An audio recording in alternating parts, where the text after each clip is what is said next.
जिन्होंने भगवान को बांट दिया हो वो इंसानों की क्या बात करेंगे। पुरानी पीढ़ी को बेवड़ा बनाएंगे और नई पीढ़ी को अंधभक्त बनाएंगे। ये सरकार उस दिशा में काम कर रही है। इनके पास कोई विजन नहीं है, इनके पास टेलीविजन है।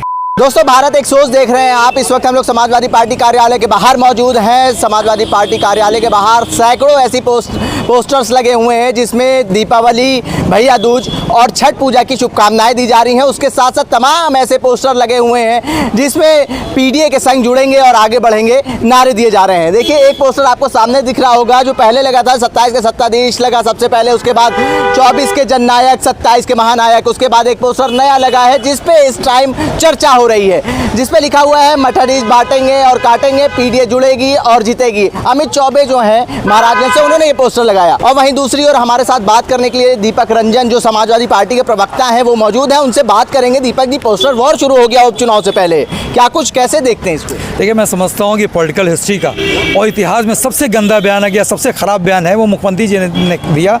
और एक संवैधानिक पद पे बैठा हुआ आदमी जो एक मठ के योगी भी हैं, उनकी बोली बात ऐसी होनी चाहिए कि बटोगे तो कटोगे। मैं पूछना चाहता हूँ आखिर वो किसको बांटने और किसको काटने की बात कर रहे हैं। अच्छा, जो भारतीय जनता पार्टी के लोग इंसान तो छोड़ दिए, जिन्होंने भगवान को बांट दिया हो वो इंसानों की क्या बात करेंगे। यहाँ पर योगी जी कहते हैं कि जो राम भक्त है वही देशभक्त है, वही राष्ट्रभक्त है। अगर कोई शिव का भक्त है, अगर कोई माँ दुर्गा का भक्त है या देवी देवताओं का भक्त है तो क्या वो विष्णु जी का कोई भक्त है? तो क्या वो राष्ट्रभक्त नहीं है?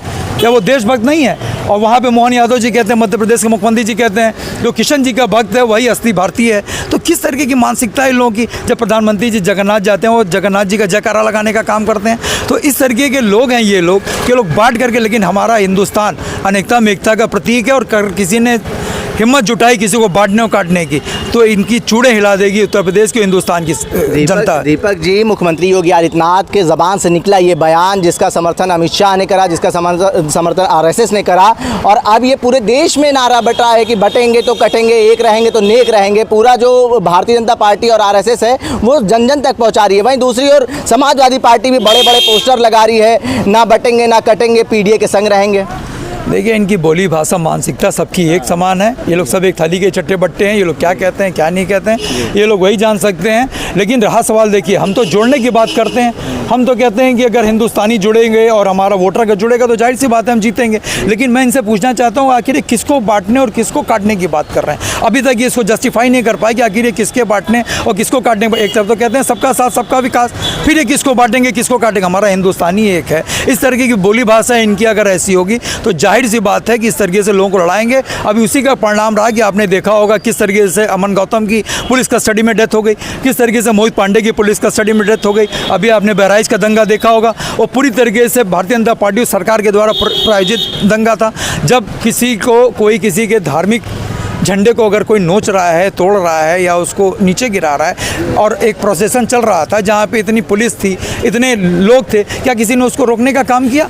मैं इसको जस्टिफाई नहीं करता। किसी ने अगर उसकी गोली मारी तो वो भी, मैं उसकी वकालत नहीं कर रहा कि मैं उसको सही ठहरा हूँ। लेकिन नीचे से जब वो लड़का ऊपर जा रहा था किसी के घर पे, किसी के झंडे को नोचने हटाने के लिए, जो भी करने के लिए जा रहा था, क्या नीचे खड़ा कोई भी हिंदू या कोई भी आदमी, कोई भी पुलिस का अधिकारी उसको रोक नहीं सकता था?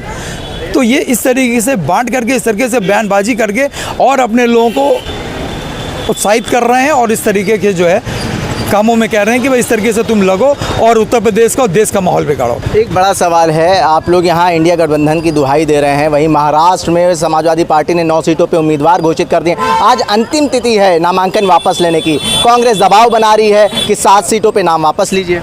देखिए, ऐसा है ना कि समाजवादी पार्टी वहाँ पर एक मजबूत संगठन है उसका, और एक समय वहाँ समाजवादी पार्टी के 5 विधायक हुआ करते थे और आज वर्तमान में भी हमारे 2 विधायक हैं। और कई ऐसे सीटों पे हमने सेकंड रन किया था, हमने सेकंड पोल किया था वहाँ पे। तो जाहिर सी बात है अब निर्णय माननीय राष्ट्रीय अध्यक्ष जी को लेना है। लेकिन हम तो उस हिसाब से, हम तो 25 सीटों पे उतार रहे थे, लेकिन फिर भी हमने सिर्फ 9 सीटों पे प्रत्याशी उतारे। और जिन 9 सीटों पे हमने प्रत्याशी उतारे हैं उन 9 सीटों पे समाजवादी पार्टी जीतने का काम करेगी। और भी लोग हैं समाजवादी पार्टी कार्यालय पे, उनसे भी बात करेंगे और जानने की कोशिश करेंगे कि क्या कुछ तैयारी है उनकी इस उपचुनाव को लेकर। उत्तर प्रदेश दलदल की स्थिति में है। उत्तर प्रदेश की कानून व्यवस्था सबसे निचले स्तर पर आ गई है और मुख्यमंत्री ऐसे बयान दे रहे हैं कटोगे तो बटोगे। तो शर्मिंदी, शर्मसार हो गए मुख्यमंत्री, बेशरम हो गए हैं कि ऐसे बयान देने से अब जानते हैं कि दंगा भड़केगा। बहराइच में जो हुआ उनके लड़के बच्चों को कुछ नहीं होगा, लेकिन हम राम गोपाल मिश्रा को खो देंगे। लखनऊ में कस्टोडियल डेथ होती है, मोहित पांडे को खो देंगे, अमित शाह का बेटा सुरक्षित है, लेकिन नौजवान जो गरीब मजदूर है वो अपने बेटे को खो देगा इस दंगे में। और मुख्यमंत्री ऐसे बयान देने में पीछे नहीं हटते हैं। और उत्तर प्रदेश के उपचुनाव में प्रदेश की जनता चुनाव लड़ रही है और उनसे सवाल कर रही है कि कानून व्यवस्था हो, चाहे रोजगार हो, चाहे शिक्षा हो, चाहे स्वास्थ्य हो, सवाल तो हम करेंगे, जवाब मुख्यमंत्री को देना होगा। और मुख्यमंत्री मेरे साथ चुप बैठ चुके हैं, चुप्पी साध चुके हैं। मुख्यमंत्री दिल्ली जाते हैं, अपने राष्ट्रीय नेताओं से मिले, लेकिन उत्तर प्रदेश कैसे सुरक्षित हो सकता है, चर्चा इस पर होनी चाहिए। युवा को कैसे रोजगार मिले, चर्चा इस पर होनी चाहिए। छात्र कैसे शिक्षा मिले, चर्चा इस पर होनी चाहिए। लेकिन मुख्यमंत्री ऐसा कोई कदम नहीं उठा रहे हैं। अभी देखिए एक बयान आया है, सरकार का फैसला आया है कि 27,746 बेसिक शिक्षा के स्कूल बंद किए जाएंगे उत्तर प्रदेश में। और दूसरी तरफ एक और बयान है कि 846 शराब की दुकानें खोली जाएंगी। युवाओं को अंधभक्त बनाएंगे। युवा शिक्षित होगा तो सवाल करेगा, स्कूल बंद कर दो, शराब की दुकानें खोल दो। पुरानी पीढ़ी को बेवड़ा बनाएंगे और नई पीढ़ी को अंधभक्त बनाएंगे। ये सरकार उस दिशा में काम कर रही है और कांग्रेस पार्टी और इंडिया गठबंधन इस फैसले का पुरजोर विरोध करता है। सड़क से लेकर संसद तक हम लोग लड़ेंगे। इंडिया गठबंधन की बात करी, कांग्रेस पार्टी की बात करी, महाराष्ट्र में भी चुनाव है, 9 सीटों पे समाजवादी पार्टी ने उम्मीदवार उतार दिए हैं और कांग्रेस दबाव बना रही है कि 7 सीटों पे नाम वापस लिया जाए। ऐसा नहीं है, दबाव नहीं बना रही है। शीर्ष नेतृत्व ने कहा है कि उत्तर प्रदेश में 9 सीटों पर समाजवादी पार्टी अगर लड़ रही है तो इंडिया गठबंधन और कांग्रेस पार्टी एक एक कार्यकर्ता और 9 सीटों पर जाएगा, प्रचार करेगा, प्रसार करेगा और 9 सीटों पर भारतीय जनता पार्टी को हराने जा रहा है। महाराष्ट्र में क्या कुछ चर्चा हो रही है? महाराष्ट्र की बात कर रहा हूँ कि समाजवादी पार्टी ने 9 सीटों पे उम्मीदवार उतार दिए हैं महाराष्ट्र में और कांग्रेस दबाव बना रही है कि 7 सीटों पे नाम वापस ले लीजिए। देखिए, महाराष्ट्र और झारखंड दोनों जगह चुनाव है, दोनों जगह इंडिया गठबंधन जीतने जा रहा है। हम लोग का मेन फोकस है संविधान और लोकतंत्र कैसे सुरक्षित रहे। सत्ता आए चाहे ना आए, संविधान और देश रहना चाहिए। गठबंधन में खटास तो नहीं आ रही है? कोई खटास नहीं, खटास भारतीय जनता पार्टी और एनडीए में है। ठीक है, और भी लोग हैं, इनसे भी बात करते हैं। पीछे से बोल रहे हैं, आप सामने से बोलिए, क्या कह रहे थे?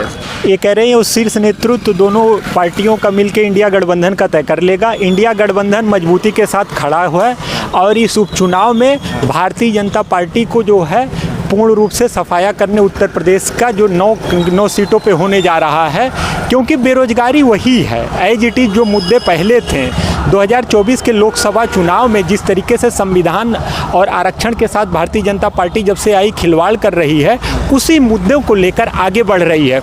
उत्तर प्रदेश में लगभग जो भी भर्तियां हुई हैं, पेपर लीक हुए हैं, बेरोजगारी चरम सीमा पर है, महंगाई चरम सीमा पर है, कस्टोडियल डेथ में यूपी नंबर 1 है, फेक एनकाउंटर लगातार हो रहे हैं। नेशनल ह्यूमन राइट कमीशन ने लगातार जो है उत्तर प्रदेश सरकार को इन मुद्दों को नोटिसेस दी हैं। तो भारतीय जनता पार्टी पूरी तरीके से फेल है, इसीलिए पोस्टर वार की जो है राजनीति के माध्यम से देश के मुद्दों को भटकाने की कोशिश कर रही है। लगभग पूरे देश में ऐसे पोस्टर लगेंगे, बटेंगे तो कटेंगे। देखिए, भारतीय चुनाव हो चाहे ना हो, लेकिन वहाँ पोस्टर नजर भारतीय जनता पार्टी की प्रयोगशाला जो आरएसएस है, हमेशा से देश को तोड़ने का काम किया है। आज जब आज़ादी की लड़ाई लड़ी जा रही थी तो भारतीय जनता पार्टी के लोग किसकी मुखबिरी कर रहे थे? आरएसएस के लोग, ये सबको पता है। देश की आज़ादी में उनका कोई योगदान नहीं है। और रही बात, ये 400 सीट जीतने का दम बांध रहे थे और उत्तर प्रदेश की मैं उस महान जनता का धन्यवाद देना चाहता हूँ जिसने पीडीए के फॉर्मूले पर इनको पूर्ण रूप से सफाई कर दिया है और उत्तर प्रदेश का नौजवान, किसान, बेरोजगार, युवा इस उपचुनाव में भारतीय जनता पार्टी को हराएगा। देखिए, जो जिलाधिकारी हैं इस समय उत्तर प्रदेश में, वो भारतीय जनता पार्टी के जिला अध्यक्षों को काम कर रहे हैं। कहीं ना कहीं एक जनता जानती है सब। जो आपने अभी कहा कि सत्ता पक्ष का चुनाव होता है, पुलिस, डीएम, एसपी, नमस्कार। अरे सर नमस्कार, ये सबके नमस्कार। ये सबके सब जो हैं कहीं ना कहीं भारतीय जनता पार्टी के लोगों का सहयोग करेंगे, ये जानते हैं हम। लेकिन चुनाव जनता लड़ रही है इस बार। जो ये नारा जो लगा रहे थे ना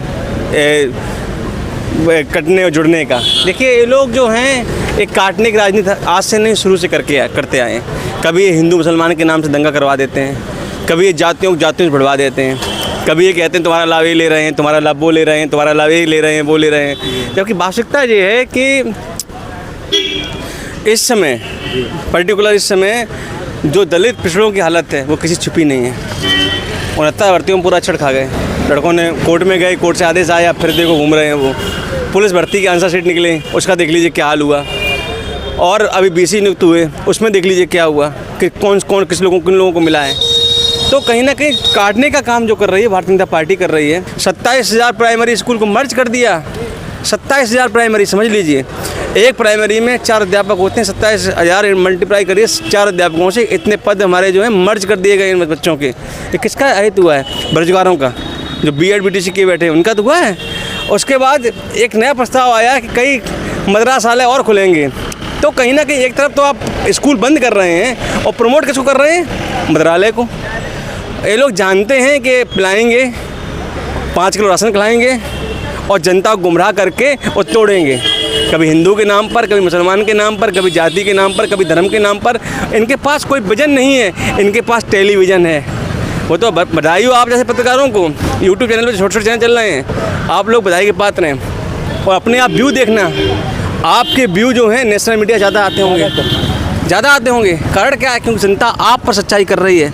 ये टेलीविज़न जो बड़े बड़े चैनल हैं इन पर नहीं चल रही, क्योंकि इन्हें पता है अडानी अंबानी गुलाम है, और अडानी अंबानी के गुलाम कौन कौन लोग हैं सब जानते हैं। भारतीय जनता पार्टी एक तरफ पोस्टर लगा रही है, ना बटेंगे तो कटेंगे, एक रहेंगे तो नेक रहेंगे। वहीं दूसरी ओर समाजवादी पार्टी कार्यालय के बाहर लगभग सैकड़ों पोस्टर ऐसे लगे हुए हैं जिसमें दीपावली, भैया दूज और छठ पूजा की शुभकामनाएं दी जा रही हैं। और सैकड़ों पोस्टर ऐसे भी लगे हैं जिसमें ये लिखा गया है PDA के संग रहेंगे, ना बटेंगे ना कटेंगे। पोस्टर वॉर जो है वो साफ तौर पर जाहिर हो रहा है। इससे बड़ा पोस्टर वॉर शायद इससे पहले कभी हुआ हो। दूसरी ओर अगर हम बात करें बयानबाजी, जो तमाम नेता हैं एक दूसरे के ऊपर आरोप प्रत्यारोप लगा रहे हैं, उसको भी देखते हुए कहीं ना कहीं ये उपचुनाव जो है वो 2027 विधानसभा चुनाव से पहले सेमीफाइनल के रूप में देखा जा रहा है। भारत एक सोच के लिए आकिब मिराज खान, लखनऊ।